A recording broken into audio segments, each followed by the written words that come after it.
जब यूसुफ मिस्र में पहुंचाया गया तब पोतीपर नामक एक मिस्री ने, जो फिरौन का हाकिम और अंगरक्षकों का प्रधान था, उसको इश्माइलियों के हाथ से जो उसे वहां ले गए थे मोल लिया।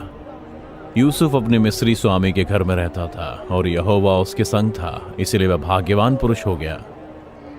और उसके स्वामी ने देखा कि यहोवा उसके संग रहता है और जो काम वह करता है उसको यहोवा सफल कर देता है। इसलिए उसने यूसुफ को अपने घर का प्रबंधक बनाकर अपना सब कुछ उसके हाथ में सौंप दिया। जब से उसने यूसुफ को अपने घर का और अपनी सारी संपत्ति का प्रबंधक बनाया, तब से यहोवा यूसुफ के कारण उस मिस्री के घर पर आशीष देने लगा। और क्या घर में क्या मैदान में उसका जो कुछ था, सब पर यहोवा की आशीष होने लगी। इसलिए उसने अपना सब कुछ यूसुफ के हाथ में यहाँ तक छोड़ दिया कि वह अपने खाने की रोटी को छोड़ वह किसी और बात पर ध्यान नहीं देता था। यूसुफ एक रूपवान पुरुष था। इन बातों के पश्चात ऐसा हुआ कि उसके स्वामी की पत्नी ने यूसुफ की ओर आंख लगाई और कहा, मेरे साथ बिस्तर पर आ। परंतु यूसुफ ने मना कर दिया। मेरे कारण मेरा स्वामी कुछ नहीं जानता है कि उसके घर में क्या चल रहा है। उसने अपना सब कुछ मेरे हाथ में सौंप दिया है। इस घर में मैं उसके समान हूँ और उसने तुझे छोड़, क्योंकि तू उसकी पत्नी है, मुझसे कुछ नहीं रख छोड़ा। मैं ऐसी बड़ी दुष्टता करके परमेश्वर के विरुद्ध पाप क्यों करूं? उसके स्वामी की पत्नी दिन प्रतिदिन यूसुफ पर दबाव डालती रही, परंतु यूसुफ ने उसकी ना सुनी। उसने उसके संग सोने और यहां तक कि उसके पास जाने से भी इनकार कर दिया।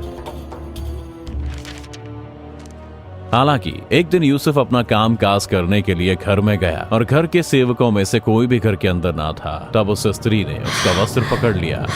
मेरे साथ सो। परंतु यूसुफ अपना वस्त्र उसके हाथ में छोड़कर घर से भाग गया। जब उसके स्वामी की पत्नी ने देखा कि वह अपना वस्त्र छोड़कर भाग गया है, तो उसने अपने घर के सेवकों को बुलाकर कहा, ये देखो, वो एक इब्री मनुष्य को हमारा अपमान करने के लिए ले आया है। वो तो मेरे साथ सोने के लिए मेरे पास अंदर आया था और मैं ऊंची आवाज में चिल्लाई, और मेरा ऊंची आवाज में चिल्लाना सुनकर वो अपना वस्त्र मेरे पास छोड़कर भाग गया। तब वह उसका वस्त्र उसके स्वामी के घर आने तक अपने पास ही रखी रही और उसने उसे भी वही कहानी बताई। वो इब्री दास जिसको तू हमारे पास ले आया है, वो मेरा अपमान करने के लिए मेरे पास आया था। जब मैं ऊंची आवाज में चिल्लाई, तब वो अपना वस्त्र मेरे पास छोड़कर बाहर भाग गया।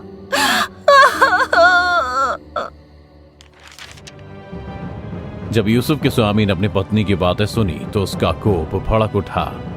उसने यूसुफ को पकड़कर उस बंदी गृह में, जहां राजा के कैदी बंद थे, डलवा दिया। पर यहोवा यूसुफ के संग संग रहा और उस पर करुणा की, और बंदी गृह के दारोगा के अनुग्रह की दृष्टि उस पर हुई।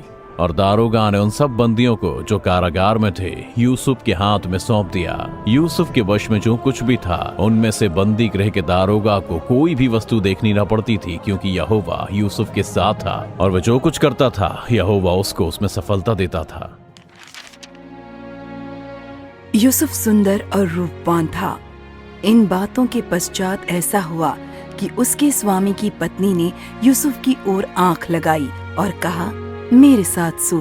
पर उसने अस्वीकार करते हुए अपने स्वामी की पत्नी से कहा, सुन, जो कुछ इस घर में है मेरे हाथ में है, उसे मेरा स्वामी कुछ नहीं जानता, और उसने अपना सब कुछ मेरे हाथ में सौंप दिया है। इस घर में मुझसे बड़ा कोई नहीं, और उसने तुझे छोड़ जो उसकी पत्नी है, मुझसे कुछ नहीं रख छोड़ा। इसलिए भला मैं ऐसी बड़ी दुष्टता करके परमेश्वर का अपराधी क्यों बनूं? उत्पत्ति अध्याय 39 वचन 6b और 9।